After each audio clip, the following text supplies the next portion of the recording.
So listen, folks, I want you to if you got questions for Gorgeous Borges, if you were with us last year, toward the end of these episodes, we give you a chance to get your queries answered. So I know some of you have asked some questions already.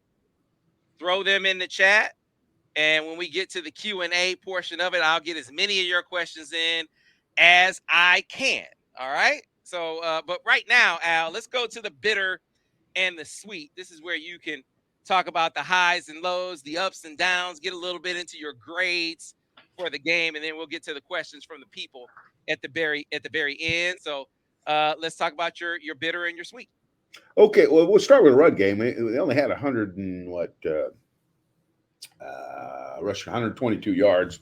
That for Michigan, that's way below standard.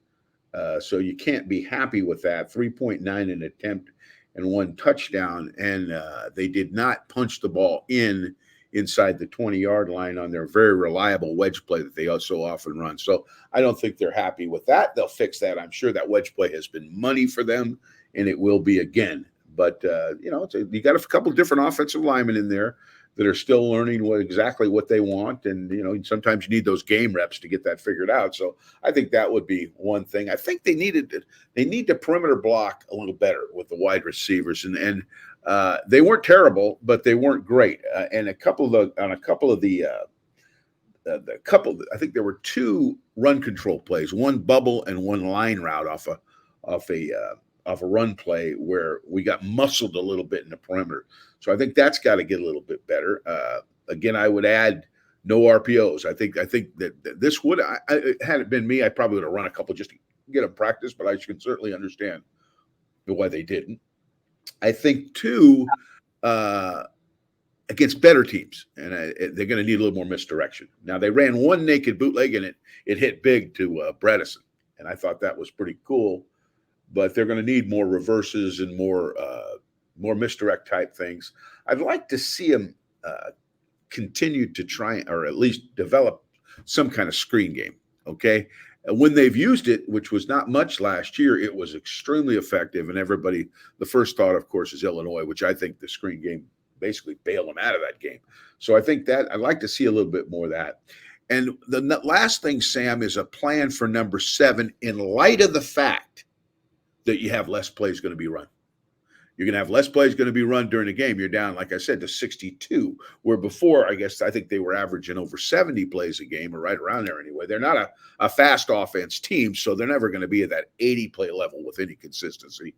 But you're going to need a plan for number 7 where you can get them a few more touches, knowing that those opportunities are not going to be as readily available because there's going to be less plays running the game. So those are the things I think that were the most prominent to me in my mind. From a sweet perspective, I was just very excited, as I said, about the quarterback play, and particularly the fundamental aspect of the quarterback play. It looked like it took a quantum leap. His accuracy was good. His footwork was good. His exchanges were clean, other than the one time on the goal line. I think we had a little problem on the exchange on a wedge play, if I'm not mistaken. But for the most part, he was pretty clean. Play action was exciting. Oh God, I just love watching those demonstrative fakes in the backfield and the jerking the defenders in the cleared out zones, so you can throw that ball to those receivers, they can run with it. They shifted. Sweet, I thought also their ability to shift to the outside run game, knowing what was happening. I thought that was good coaching, and I love the way they're using the tight ends. I've said that from the time Harbaugh got here, but they really, unlike so many college teams who are spread sideline to sideline, they're not afraid to use those tight ends in some packed-in formations, provide more gaps for the defense to defend, and you're going to see more and more of that as we get into the season. But I just love the way they use the tight end. So for the most part, I think the sweetest thing is that they did a good job of containing the Michigan run game, but the quarterback completed, I think, 26 of 31 or 26 of 30, I don't know what it was, for 280 yards and threw 3 touchdowns to Roman Wilson, who is now not only playing slot, but he's also playing the position I call flanker, or the strong side outside receiver.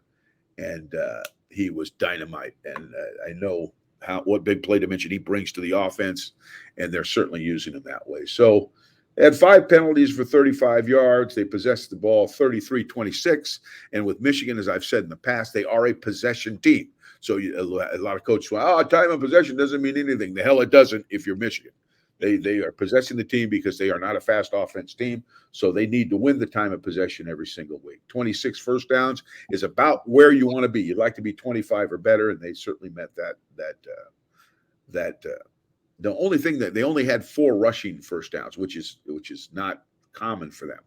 But with 18 passing first downs, they made up for it, and they were 6 for 10 on third down. And JJ made some clutch third down throws. So um, that's where I stand with the bitter and the sweet.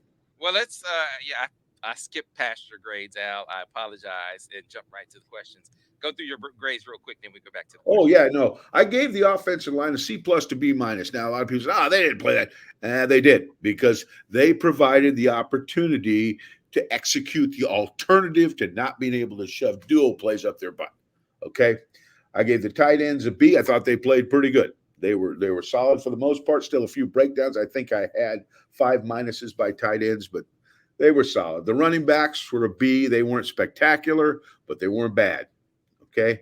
Gave the wide receivers a C plus, and not necessarily there was a drop, but I thought the perimeter blocking could have been a little better, but they weren't bad other than that. Okay. And the quarterback was an A minus. He had, I think, one bad throw and fumbled the ball, but for the most part, he was good. I mean, he was really good, and he's going to do nothing but get better. So, Special, man. yeah, that's how I saw that. That's the grade. Special. I don't know. Yeah, Whatever that that's is, it. No that's what he question. got. That's what he got in that game.